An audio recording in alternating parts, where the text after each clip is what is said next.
Pittsburgh Steeler fans, welcome back to another episode of the Scho Bro Show. This is Steel Curtain Network editor Dave Schofield coming at you Tuesday night, slightly after 9 p.m., week of the draft. As a Pittsburgh Steelers fan, where else would you rather be right now? And with me, as always, except when he's not, is my big brother, Rich. Rich, how you feeling on this Tuesday? We're 48 hours away from sitting here waiting for the Steelers to be on the clock. Welcome to the Not So Big Show. The Not So Big Show. But with two big guys. So yeah. It seems like it was a while ago. I was planning all our shows backwards from the draft to say, are we getting through talking about positions? Oh, we got to do those couple things. Last week we did our mock draft simulator, which was it was different this year. Once again, it worked out really well because I'll give the kudos again because our live chat knows what they're doing. I bet you anything, all those players that we picked go much higher in the draft than what we got them.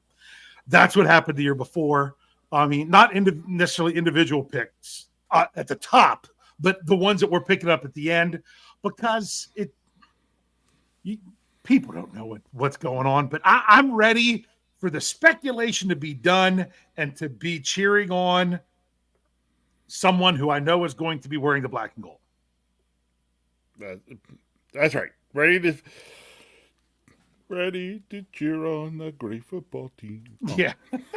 Well, and I'm getting ready, gotta save my voice for this weekend because I'll be doing a lot of breaking news podcasts. I do one for every draft pick. I'll be the one hopping on unless there's a problem. I have to tap in somebody else. So that's going to be going on. But with every pick, here's what it comes down to. Am I in love with the player when they select them, or am I going to be in love with them shortly after? Because I'm going to no matter what, because they're going to be a part of the Steelers. Even when I'm upset if they don't take someone that I thought that they should have there or something like that. It just might take me a little bit longer, but eventually I'm gonna like all the guys the Steelers get. It's how I am. It's how it works because it's one thing to dive into all these different players. It's another thing to really dive into who is with the black and gold. Do you think there's some truth that goes there? Oh yeah, there is. So I don't know. I'm ready to smell what the con is cooking. Yeah. Yeah.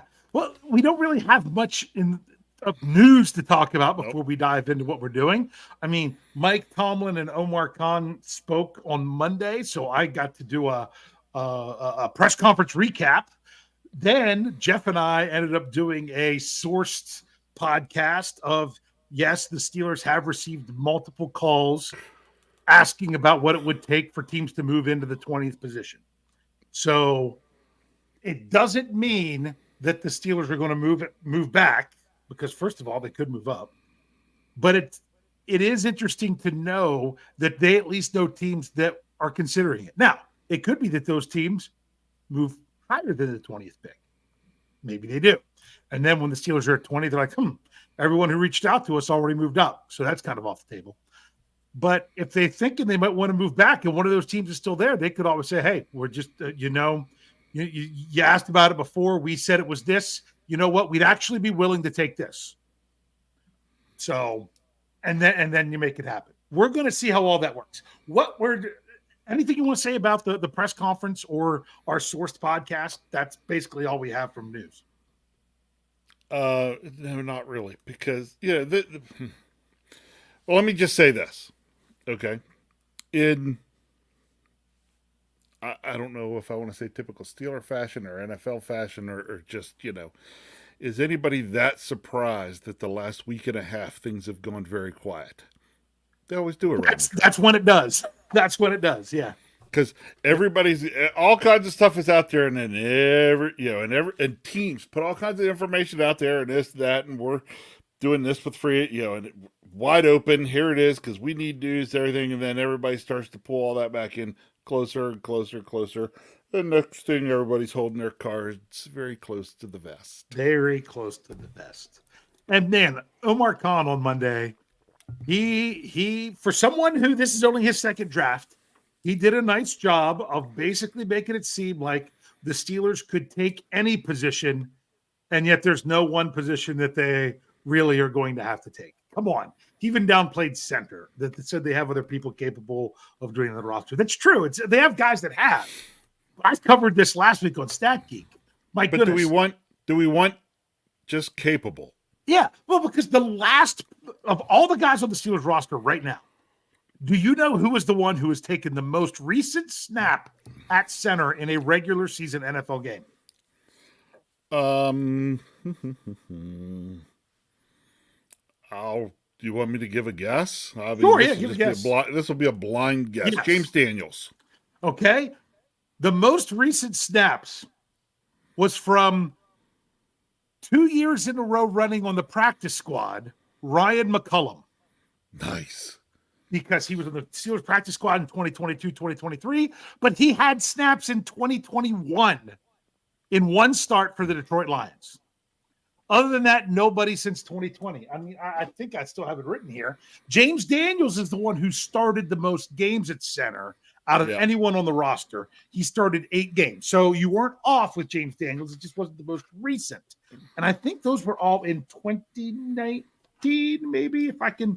I'm flipping all my pages because I had it set up for where we were doing tonight. I can't. Oh, wow. That's right. I had 2 pages worth of 2 pages worth of notes from the press conference. Yeah. Daniels, his starts were, he had 508 snaps and 8 starts in 2019. Okay. Isaac Seumalo had 1 snap in 2019, 1 snap in 2018, and 32 snaps in 2017. And Nate Herbig had 47 snaps at center in 2021 and 2 snaps in 2020. Other than that, and Ryan McCullum from that was the most recent for that one in Detroit. That's all. That's it. That's what you have there. So it's not that guys couldn't do it. It's more like things you would do in a pinch. But you try to downplay that, and come on, other teams aren't buying that one.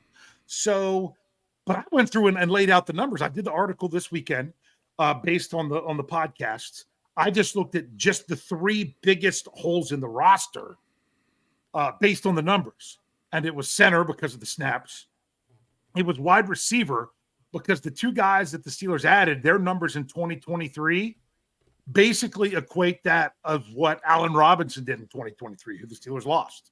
They've covered that much of the numbers. They haven't covered any Deontay Johnson numbers. And then cornerback, my goodness, they're way down in snaps and production because even Dante Jackson coming in, he hardly had any passes defense and no interceptions. He just took a lot of snaps in Carolina. So those are some positions where you have some serious work to do. But I also think some of those, especially maybe cornerback, depending on how the draft falls, could be that they continue to, not all of those guys have moved on. I think Levi Wallace, I don't know if it's official that he signed in Denver, but even some of the other guys, Chandon Sullivan is a guy that's still available and could still come back. But that's a whole different subject. You ready to dive into this? What we're doing today is what we've done the last couple of years on our last show. I do the mock draft Monday articles every Monday since the Steelers' last game. And we're going to go through how the mock drafts have changed all the way up to the draft. Now, you got to remember that I go out of my way to look at a different player each week. So we're going to go through all of them, see how things have changed. And we're going to kind of critique it to say, is this on the table? Is this off the table? Is this someone you would trade up for? Is this someone you would rather have a trade back for? Or someone you don't really want the Steelers to pick up? So that's what we're going to do. Does that sound good, bro? I'm fine. Yep. And then you guys know we got the big question at the end. You know what's coming there. So if not, if you weren't around for this last year, then you might be able to guess it. So we're going to go ahead and take a break, and then we're going to run through these mock draft Mondays. So stick around. If you're with us here with YouTube, Facebook, X, we're not going anywhere. On the audio, we'll be right back.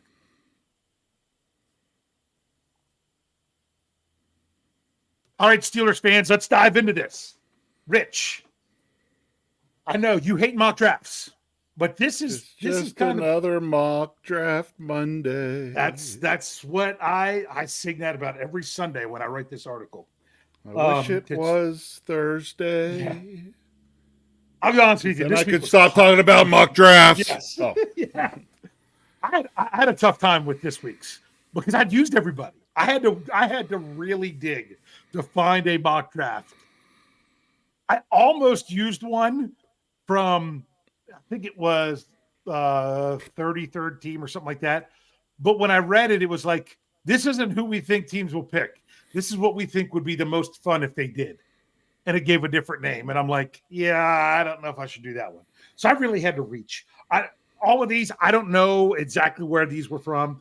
And a lot of these guys were some of the same names I kept coming up with, even here the week before the draft. So I got to count this up. 1, 2, 3, 4, 5, 6, 7, 8, 9, 10, 11, 12, 13. I have 14 names we're going through. This started on Monday, January 22nd, because the Steelers' last game was Monday, January 15th. So here we go. Here it is. First, now last year, when the Steelers selected Broderick Jones, he was the player that I highlighted in the very first mock draft Monday of the offseason. So here we go. First guy up, Amarius Mims, offensive tackle, Georgia. oh, that's hilarious. Yes. Rich, do you think that is a possibility still at this time? Because remember, this was January. That is that one still on the table for you for the Steelers that you can see them taking this pick? That one's still on the table for me for the Steelers. Yes, that will depend greatly on what goes on in front of them. Yes. How would you feel if they traded up for him? I don't know that I'd trade up for him. I think he's you stand pat at 20. Yes, he's one of those guys. I'm like, take him at 20. I'm great with that. I'd be fine with that. Now, I'll be honest with you. I'd love for the draft to fall in a completely different way, where they even have a better option, even if he's still on the table, that they could take as well. If this was the pick at 20, if you nothing else, don't know how anything else played out. I fell asleep and woke up Friday morning and missed it, and someone just said, "Oh, the Steelers took Mims at 20." I'd be like, "Okay." I'm good. You're not going to fall asleep and miss it. You're actually going to know what the pick was before it comes across your television because Jeff's going to put it out. Oh no, I'll see it. You guys forget. I know. Like with the Kenny Pickett draft, we were on Zoom. I said it first. I actually found it first. No, and you know what? I don't wait for it to come on TV, man. As soon as I can find out, we got to get to work. We got to get to work. I'm pretty lucky. My TV, I stay fairly close to even where you guys are on the tweets. Everybody else seems like their TV's way behind. Well, but for some reason, I get it through pretty quick. I have a TV right now. If you're watching live, it's basically I'm looking at my screen. I look up. There's a TV. The thing is, I don't have my cable hooked up to it. All I have there is streaming. So when you stream, sometimes that's delayed. So that's what I do. So there we go. There's one. Mims. We would both be okay with the Steelers taking Mims. Okay? At 20. At 20. Pick number 2 was Kool-Aid McKinstry, cornerback, Alabama.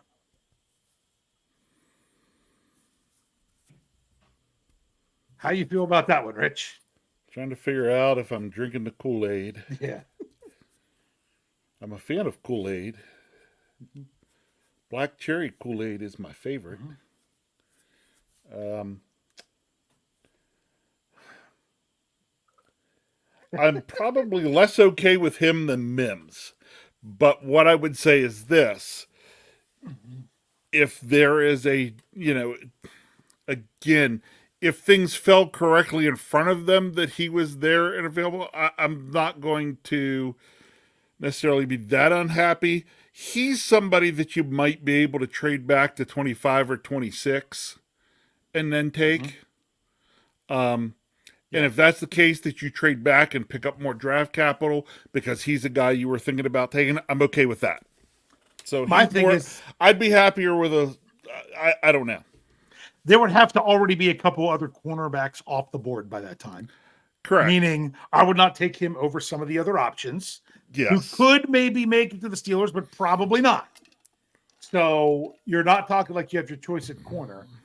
And I would say, I don't know that I'd like that choice at 20 because I think you'll have better options.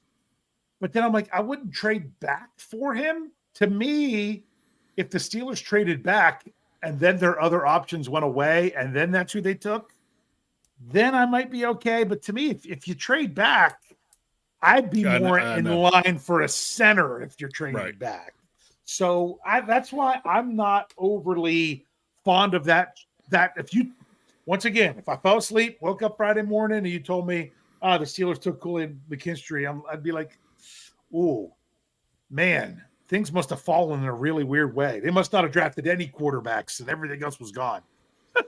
you know, but yeah. All right, you ready to move on? Yeah.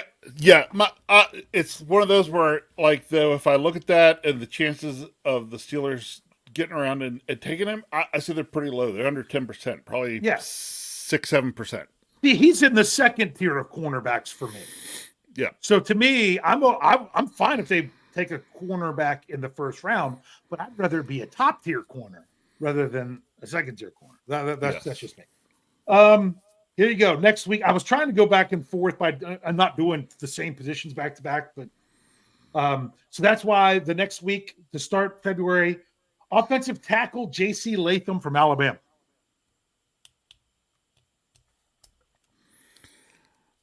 I don't know a whole lot about him. I'm going to be honest. He's a right tackle. Okay. And I'll be honest with you. What's it? Do you have information down about him? Because it will not right here in front of me. It may jog my memory. Oh, okay. I was wondering if it would jog my memory a little bit on what his, height, weight, that kind of stuff was. I don't think he's going to be there at 20. Yeah, I don't know that he's going to either. To me, he's ranked higher than Mims.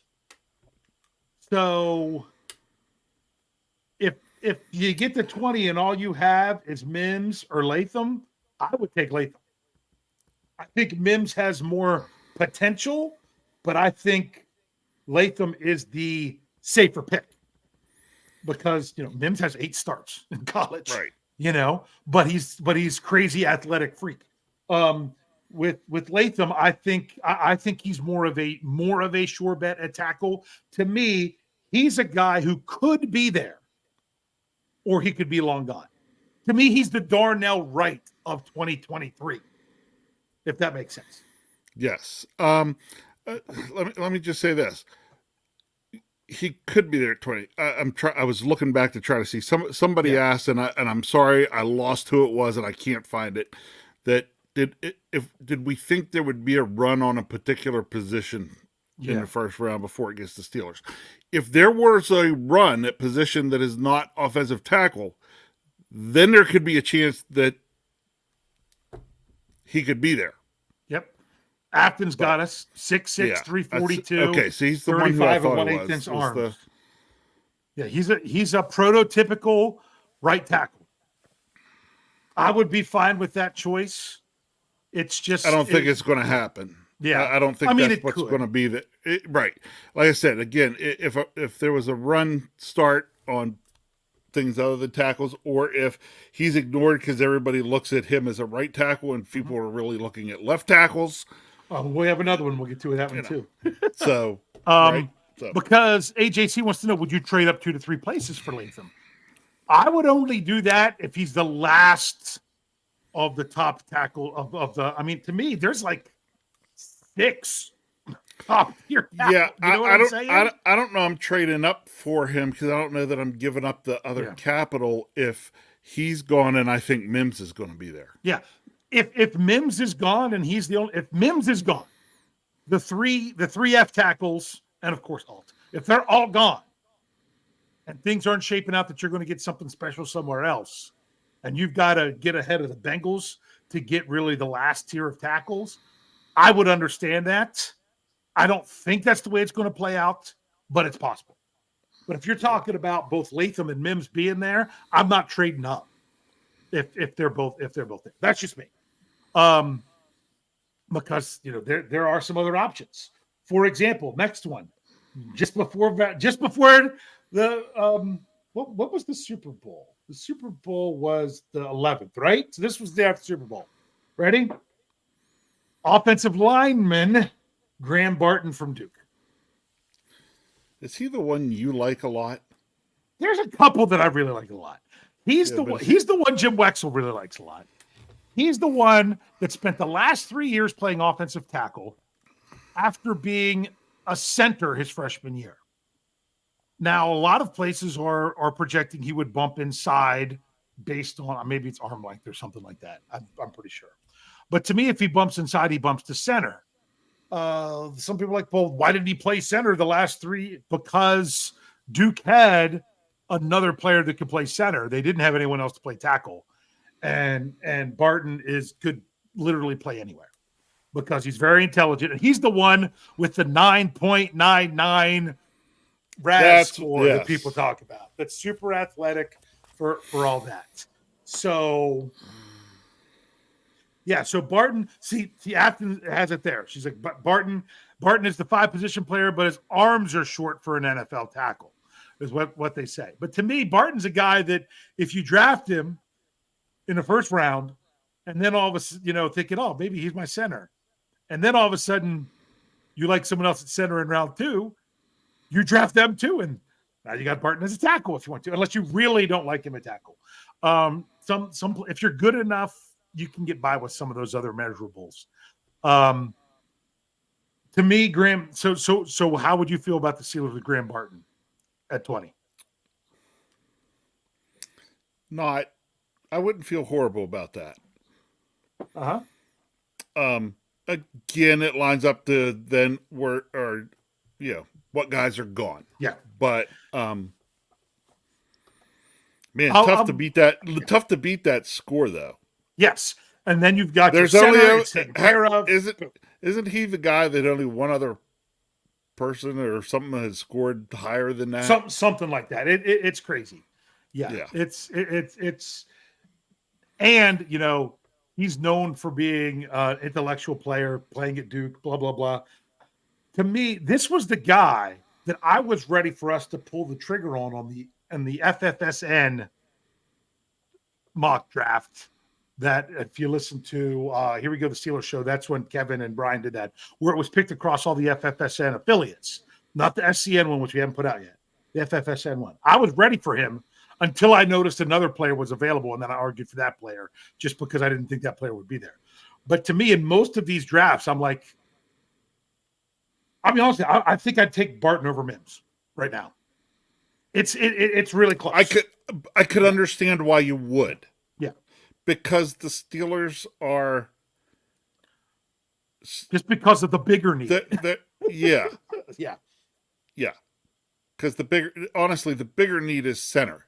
Sure, we'd like to get an upgrade at tackle, but we don't have to have an upgrade at tackle. Yeah. Like Mark Lancaster said, he's like, I'm telling you, Dan Moore Jr. isn't as bad as last year's QB room made him look. I think that you talked about that before, about how many sacks that Dan Moore Jr. gave up. 8 sacks.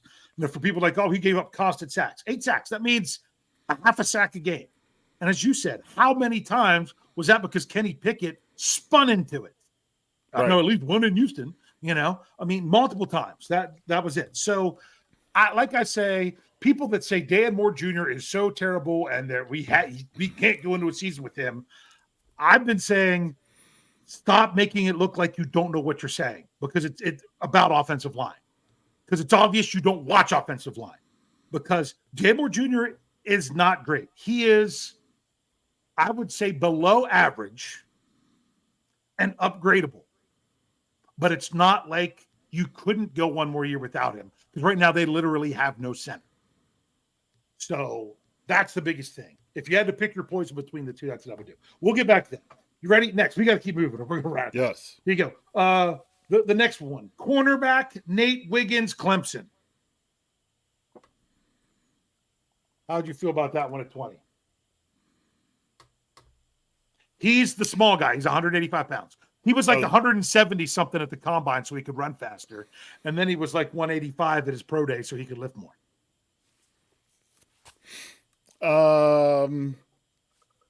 Typical answer from last year. I have no clue who this guy is. Never seen Yeah, him. he was mocked to the Steelers a lot early on. Okay, to me, I put him and Kool-Aid about. I don't know who would be better between the two. I really don't. I put them very similar. With the same deal. I wouldn't be overly excited if they took him at 20, and if they traded back, I don't know that I'd want them trading back for him. Not that I think cornerbacks off Is he the the table. guy? He's not real tall either, is he? Yeah, he's just Tall. he's not very big. Yeah. See, Yeah. So yeah. Yeah. Makes me say that between him and Kool-Aid, if I remember their measurables correctly, I like Kool-Aid's better. Yeah. Yeah. So here's one. The next one. At 20. Talisi Fuaga, offensive tackle, Oregon State. He is a right tackle. He is big. He is bad. He is the best right tackle in this draft. And he probably won't be there at 20. That he's another Darnell Wright. To me, he's above J.C. Latham. I honestly, I've even looked at Joe Alt because I know he's not going out of the top 10, so I haven't really paid attention to him. He's not on this list. Fuaga, to me, out of all of them, he's the one I would want the most. Yeah, because he's exactly what you want in a right tackle. He is one of the guys.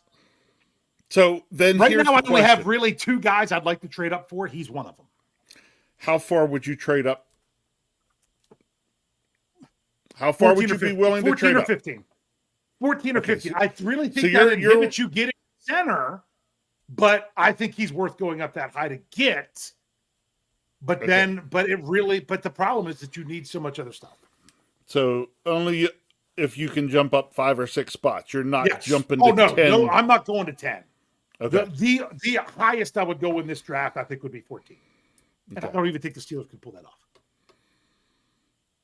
But what do you think of Fuaga? I like him. I like him. I do. Yeah. Because as you said, he's big, he's bad, he likes to hit people. Yeah. If that doesn't have Steeler linemen written all over it, then I don't know what it would be. And imagine to have two bad dudes that like to hit people like him and Isaac Seumalo both on your line. Yep. Ooh.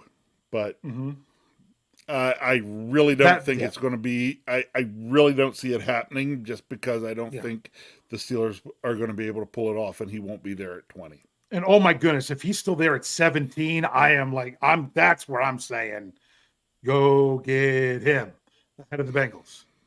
Go get him ahead of the Bengals. That's just me. All right, next. We're into March now. This is an interesting one. Jackson Powers Johnson, center, Oregon.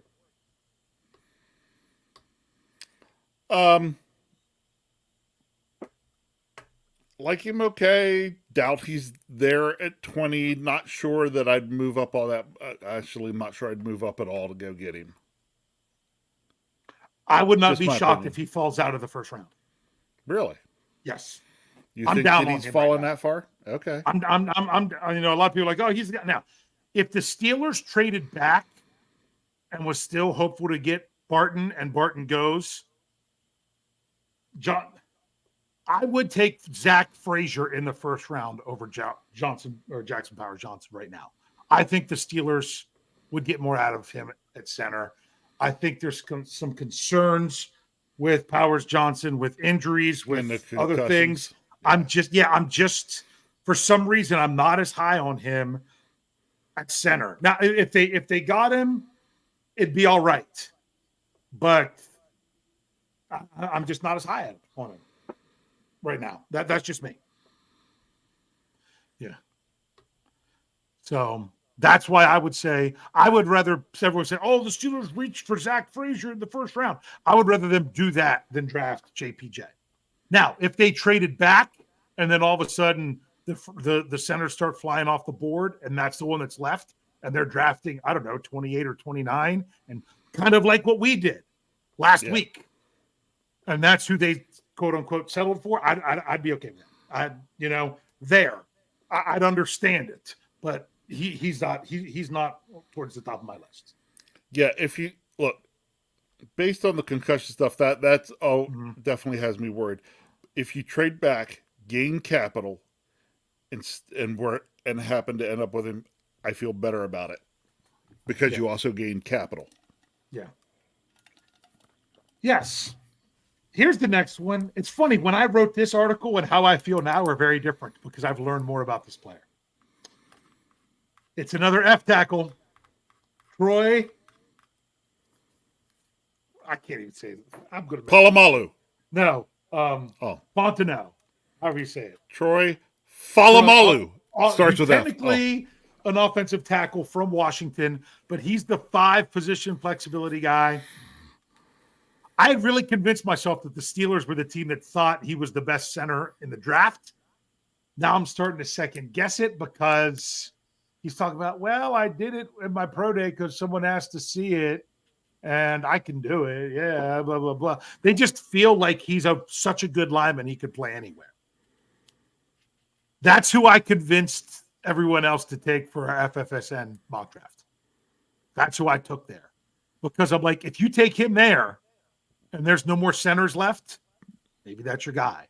If you take him there and you have a center available at another pick, you've got yourself your tackle. Some people are saying he's not tall enough to play tackle. I don't know about because he's only what? Is he the one that's like 6'3", 6'2"? Yeah, he's smaller. He's not big like Mims and Fuaga and those guys. Okay. So if they got him at 20, I'd be great. If they traded up for him a little bit, I'd be okay. To me, it's more about the Steelers. The Steelers did their research on this guy, so they know if they really like him or if they don't. I'm just speculating. That's the way I look at him. Yeah. So what do you think of him? Would you be good with that one? Yes, I would be okay. Yeah. Tommy Myers. And Beacham's still in the league, by the way. That's what's crazy. Yeah, I know. That's why I had to bring it up. Beacham wasn't I love him. He was my favorite player while he was with the Steelers. And all right, here we go. This was right after the Steelers traded Deontay Johnson. You ready? Go. Wide receiver Brian Thomas Jr., LSU.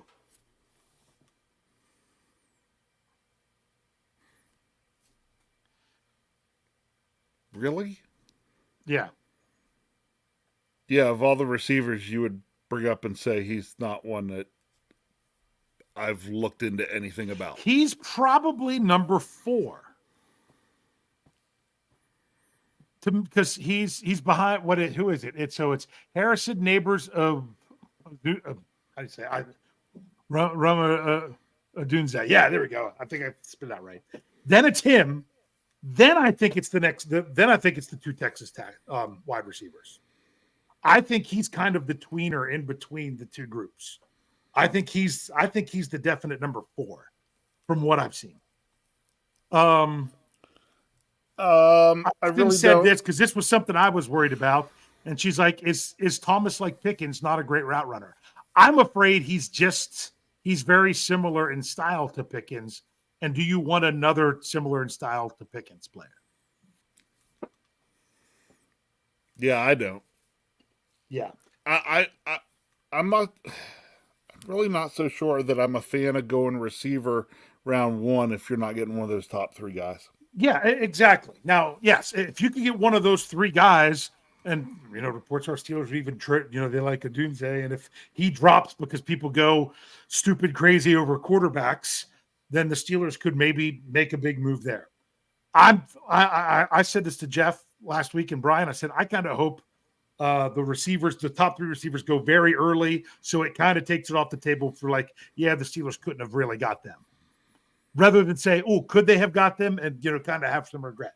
Now, if they all go top 10, then and I think they all go in the top 9. That's just my opinion of the top 3. And then to me, I know some people are like wide receiver, like my goodness. Sometimes I listen to Tim Benz on Fans for Sports Network when he has Mark Madden for Madden Mondays. Man, Mark Madden knows a lot about the Penguins. Man, Mark Madden doesn't know that much about football because he's talking about. I've thought that for a while. Yeah, he's like because he's saying Pickens is going to eventually blow up, and then you have no receivers. That's why wide receiver is number one, and they need to take one in the first round. Like, but Mark, look at the receivers that are out there, and what you could. To me, you're not going to get the top three, and I don't think you're getting great value. The Correct. only one that's value is Thomas, and I don't think that diversifies your receiver room enough. So to me, I want receiver to go high, day two, but I don't want receiver with the Steelers' first pick.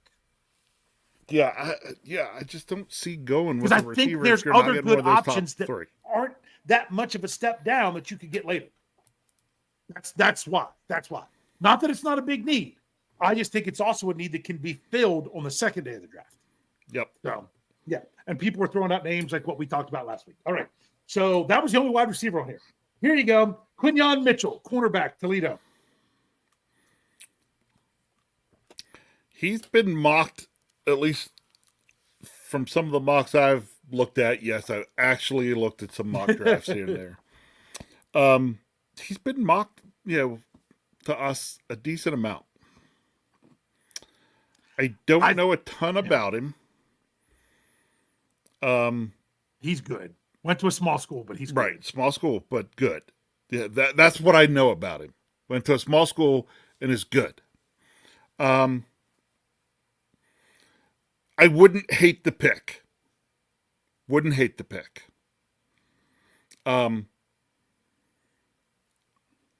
Not sure I would like it if there were some of those offensive line options there. If he's there at 20 and they take him, I would love it. I don't even care if the other offense. I mean, the only other one would maybe be Fuaga if he was there too. But that's what I'm sitting there thinking. It's like, but I don't see how both of them could be there because to me, the only way you're going to have the cornerbacks is if there's a big run on tackles. And the only way you're going to have tackles is if you have a big run on cornerbacks. Yeah, that's what I think. Yes, and I could be completely off, but that's just the way I feel about it. To me, he's one of the two players I trade up for.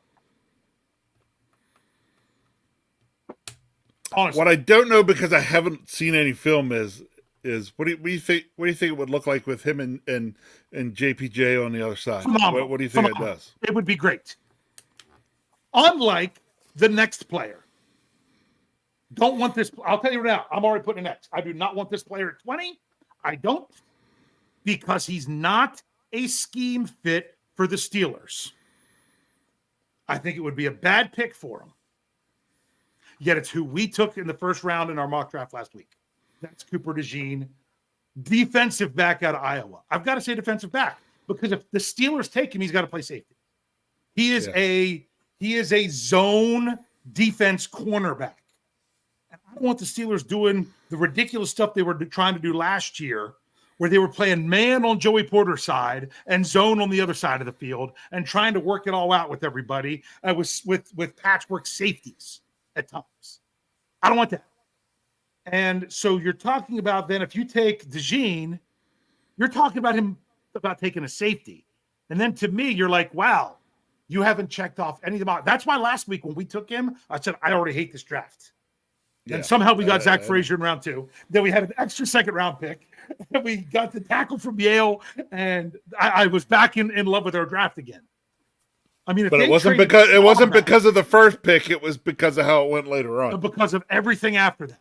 Yeah. But especially at 20, I would not like this pick. Steel Dog 88 says Cooper DeJean would be like drafting Artie Burns. Yeah. And Mark Lancaster's like, he's a beast. Guess what? I'm not saying he's not a great versatile player. The problem is I don't think he fits in with the Steelers' biggest needs right now. Right. That's my biggest thing. Because I think with the Steelers, he would need to be a safety. Yeah. So to me, you don't have a press man guy on one side and a only zone guy on the other side. That just doesn't work. It just doesn't work. And to me, if you're taking a cornerback in the first round, you want a guy that's not just a sub package guy. You want your other starter with JPJ. So that's why I feel bad. Think he's a great player. I just don't think with the Steelers' needs this year that he's the best fit for it, scheme wise. Yeah. So that's me. How do you feel about that? I understand your take totally. Okay. Of who all we've brought up so far, he's probably the person I would be least happy with.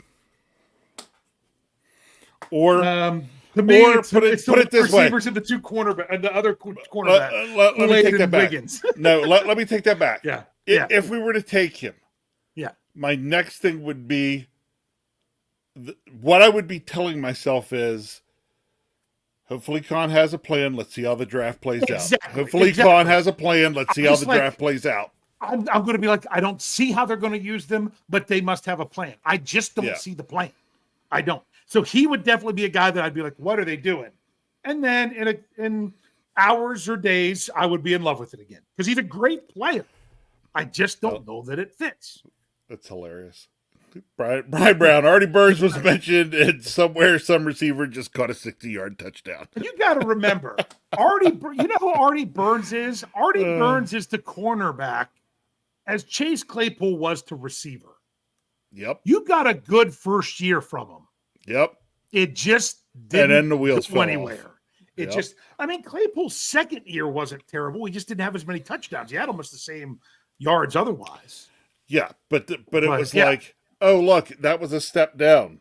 And then the next year was a step down. And it was like, if the Steelers peaked as a rookie.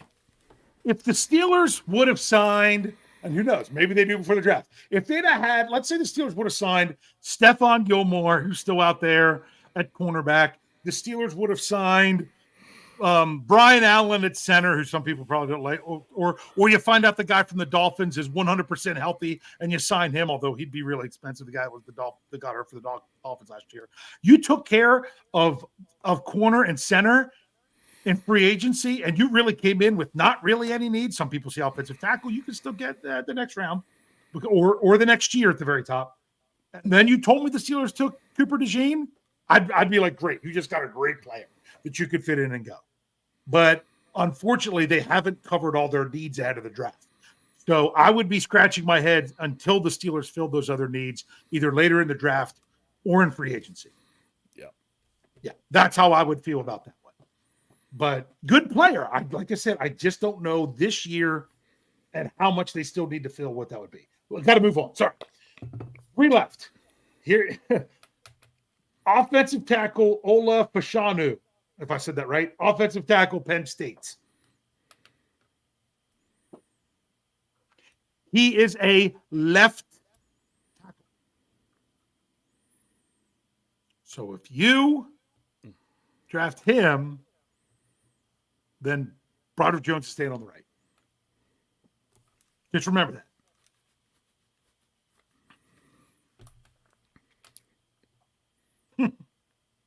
Yeah, I don't know. I was going to say, I'm going to think this is where, Rich, when I go to put the stuff in afterwards, I'm going to think that was our break. Good. I love to make your job tough. Yeah. That's what older brothers do to younger brothers. You want to know the truth? Remember that. But he's really good, and you would think he could even be good enough to trade up for. But I don't know that I'd trade up for him if I was the Steelers. But, man, if he was still there at 20, that's one of those – that's a David DeCastro. You don't pass it up. Then you just got to pivot and say you got to go with it. It's too good to pass up at 20, but again, not someone you target. Yeah. That's what I think. So understood. But if he's there at 20, then I have to ask, why is he there at 20?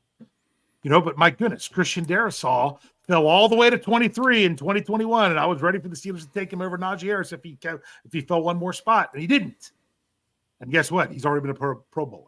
So, right. Yeah. So just because a tackle then falls in the draft doesn't mean that they still don't. I'm pretty sure he's been a Pro Bowler. Maybe I'm wrong. But I thought. All right, we got 2 left. Okay. Cornerback, Terrion Arnold, Alabama.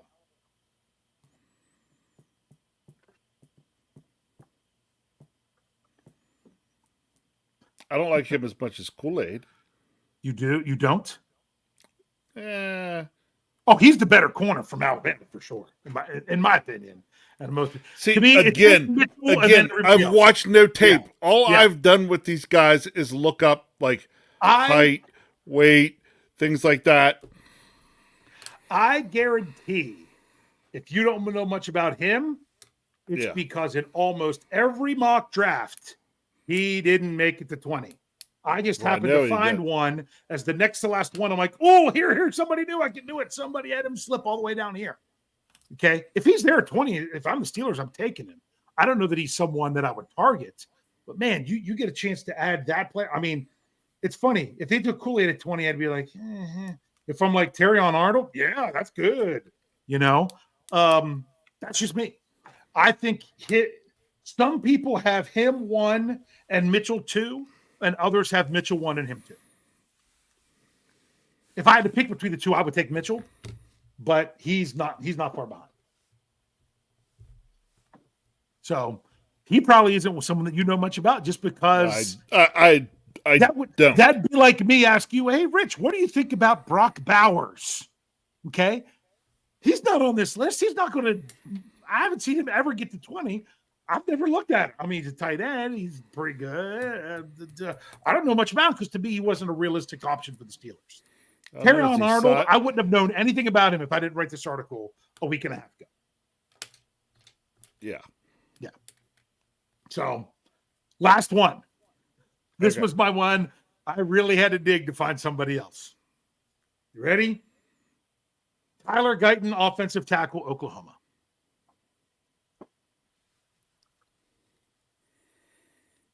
Okay. Tell me something about him so I can remember if I've read anything on him or not. He's a right tackle. He's pretty big. He's kind of raw. Okay, that was the word I was looking for. He's the one that said that Shannon said, I watched some Oklahoma tape. I watched some Oklahoma games this year, and he didn't stand out to me. So yeah. No, but I did read up on him or saw something done on him, and that was the word, was very raw, not at 20. Yeah. But the thing is, he has a lot more experience than someone raw like Mims. He has that, but just a couple things. To me, Guyton's one of those guys. I think he'll go late first round. I wouldn't be shocked if somebody fell in love with him and took him before 20. But I don't know that the Steelers are that team. But if they took him, it's because they saw something they really liked and they really kept it under the radar. So to me, he was another guy when we traded down to 29 last week that I would have been like, okay, if both centers are gone, and so's Cooper DeJean because everyone wanted him, and all that was left was Guyton, I would have taken him at 29. So my thing is, there's got to be a better option than him at 20, in my opinion. But that's just me. So, and that's it. That's all of them. Rich, we're going to take a quick break, and we're going to come back to do our big question. So stick around. We'll be right back.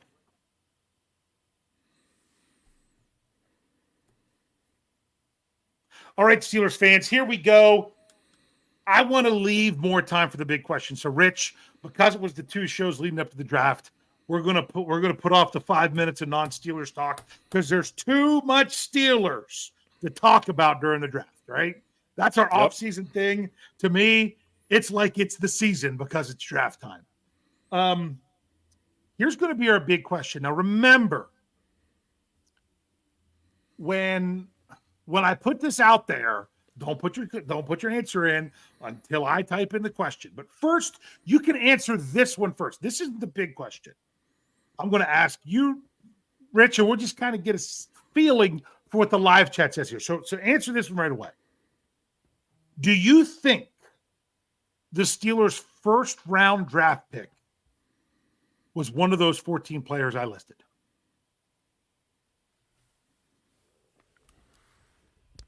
Yes. Yeah. Yes. Okay. Okay. Maybe I should ask it this way. Especially if they stay where they are at 20. If they stay where they are at 20, do you think that's oh, I still have my cards from last Thursday. We'll say that. Okay. So the Steelers stay at 20. Do you think it's one of those 14? I do. I do too. What if they trade up? There's a couple other names maybe that could be in there. But I still think it's probably one of those. Your percentages still probably play for one of those. Yes. What about trade down?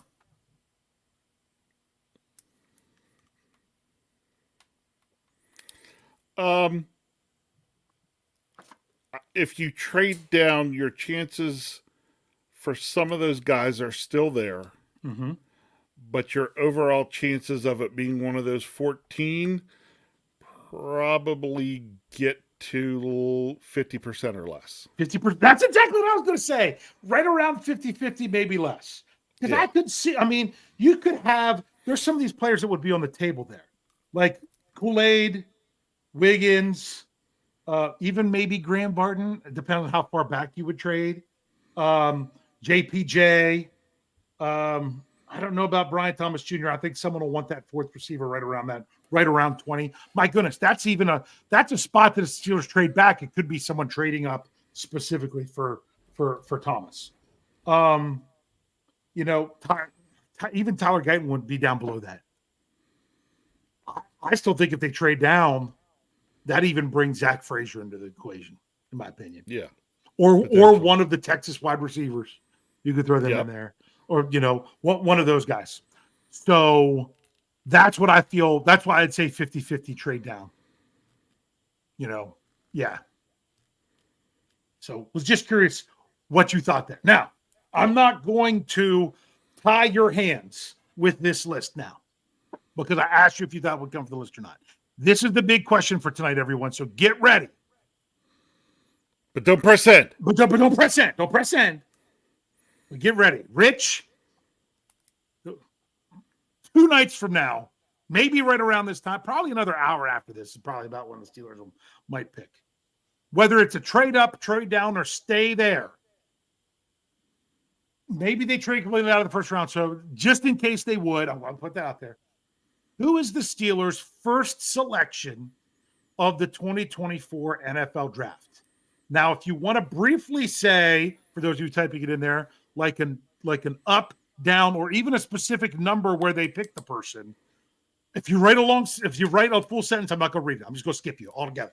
But if you wanted to say because they moved, this is your prediction of who will be the member of the Pittsburgh Steelers with their first pick in the 2024 NFL draft, assuming it's first rounder, even if it's not. What do you think?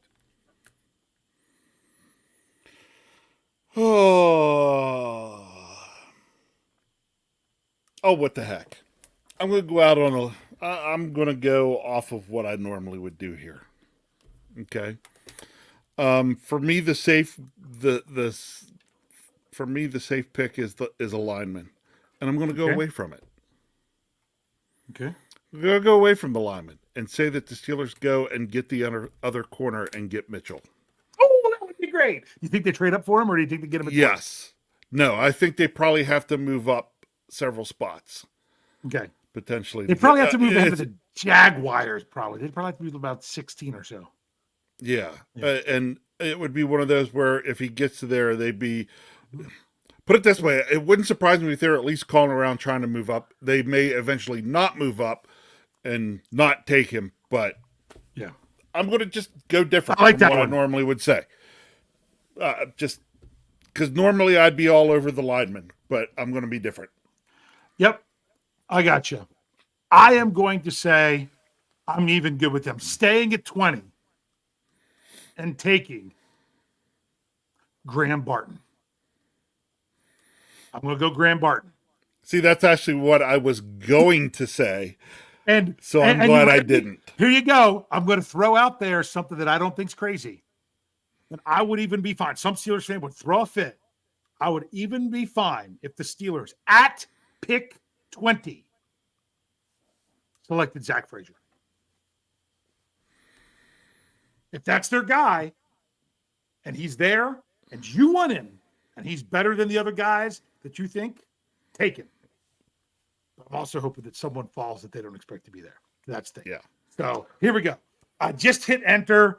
It might take a minute. There it all comes in there. Who is the Steelers' first pick? My goodness, people were just waiting and waiting and waiting. Here you go. Paul Scherf, you jumped the gun just barely. It wasn't out there yet. So you were going to have to put yours in there, okay? And guess what? Thomas Riley said what I said is my second one. Center Frazier, it's not a reach if they really want it. Okay? Afton says Troy Fuaga, trade up for him. Okay? Steel Dog 88 says down to 25 for Zach Frazier. Kathy Ford says Fuaga. Let's see. I don't think Steelers Pittsburgh, that was an answer for the question. If it was, you'll type it in. No. Gabriel Golden says at 20, Mims. Okay. Valley Ford says Barton.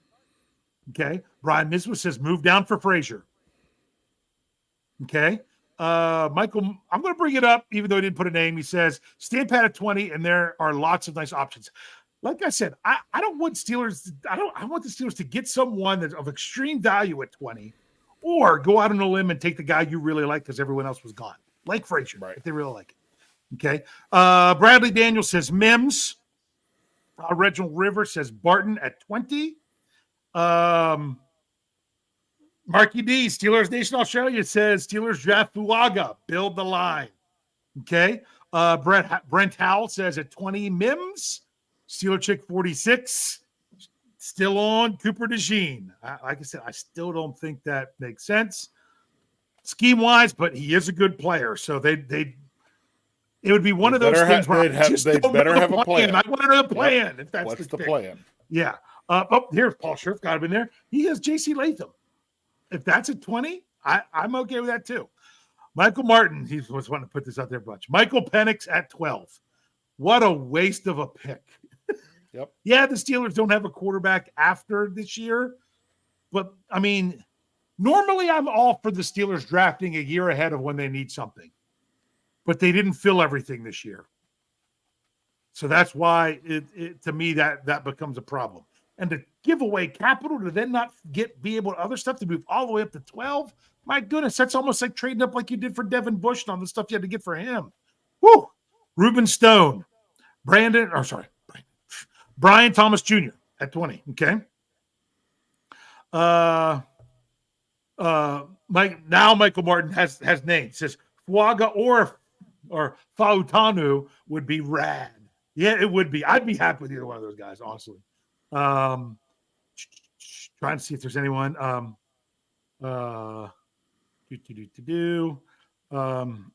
It's funny. I'm sitting here looking. There's a lot of arguments. Some people are saying trade up. Some people are saying trade down. Yeah. There's so much on the table. That means the Steelers will probably not move. Yeah. I'm fine if they don't move. If you're getting something at 20, if you're really getting something at 20, which I think they really could. Okay.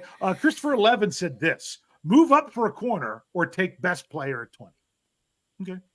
I'm okay with that. You know, it's funny what I'm saying about quarterback and Penix. Well, first of all, I don't think Penix is, if one of the other four quarterbacks dropped, then I'd maybe say, yeah.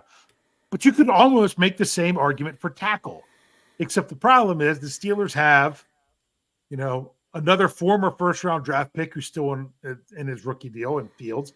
They have a former Super Bowl winner and 7-time Pro Bowler in Russell Wilson, where at tackle they have a below-average tackle that you could get by with. That's the difference to me when you look at those two things. Here we go. Oh, Michael Morton, you're throwing out too many. You get one answer, okay? You get one shot, okay? But now still talking about Ayuk, trade down, take Frazier. That's two birds, one stone. You get your center and a wide receiver, but you also have to pay that wide receiver. So, yes. I'm trying to look. A lot of these are long long things typing in, so I don't think there's things to answer the question. So there we are. Rich, you know what's really nice? Next Tuesday, Next we're going to week, have we're going to be breaking down the draft of different players to talk about. You going to the draft party on Saturday? No. At Acrisure? Didn't know if you were or not. I know you did a few years ago. Just thought I I'd did a ask. few years ago. Yeah. And you said something to me, and I never reached out to Chuck to even see about it. So you can have my tickets if you want them. I'm going. Honestly, I'm not using them. Jamie's not using them. I already have other plans for Saturday. Yeah. Hopefully, it's to watch the draft and do a knee-jerk reaction article. Fully not. You know how you like all those F linemen? Yep. Well, I'm going to be doing something else on Saturday that starts with F, and that would be fishing. How are you going to write your article while you're fishing? You'll figure it out, right? Yeah. Yeah. All right.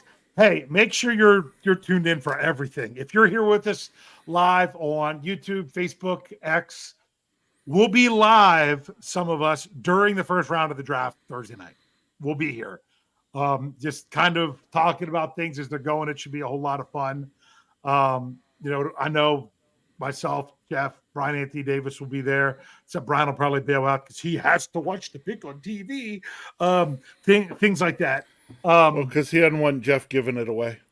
It's not giving it away. It's plenty of the information's out there. To me, when the Steelers turn in the card, the pick is made, not when the TV announces it. See, you're getting into semantics of which one it is. So that's to me. So make sure you check it out. If you're listening to us live now and you aren't subscribed somewhere to our audio only podcasts, go do that. First of all, you're missing out on Let's Ride. Monday, Wednesday, Fridays with Jeff. You don't want to do that. I'll have Stat Geek on Thursday morning leading up to the draft.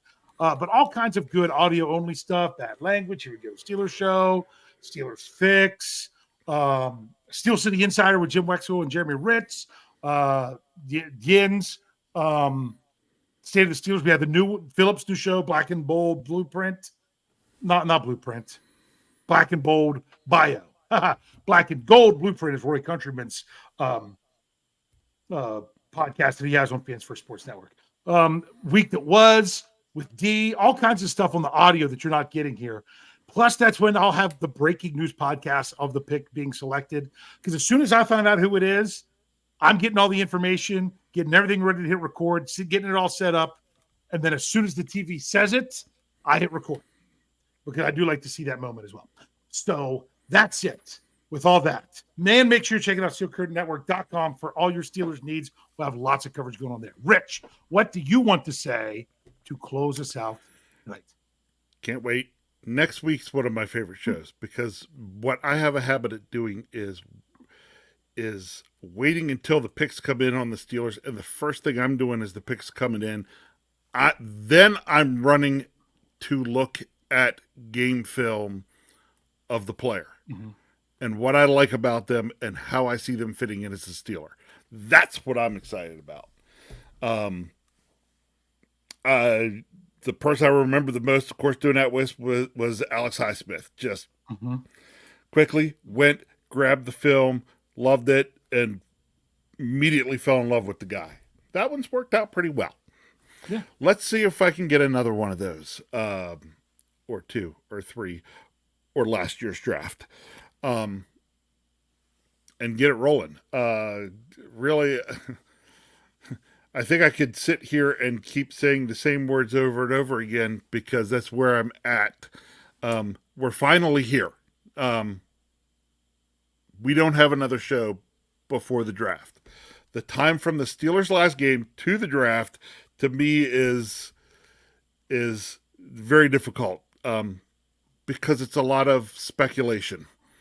I don't like speculation. I like a little bit of free agency sprinkled in there, but other than that, yeah. Yeah. So I'm excited now to really get down to having a lot better grip on what the Steelers roster is going to look like. So as it comes to Thursday, Friday, Saturday, I really just got one thing to say about that.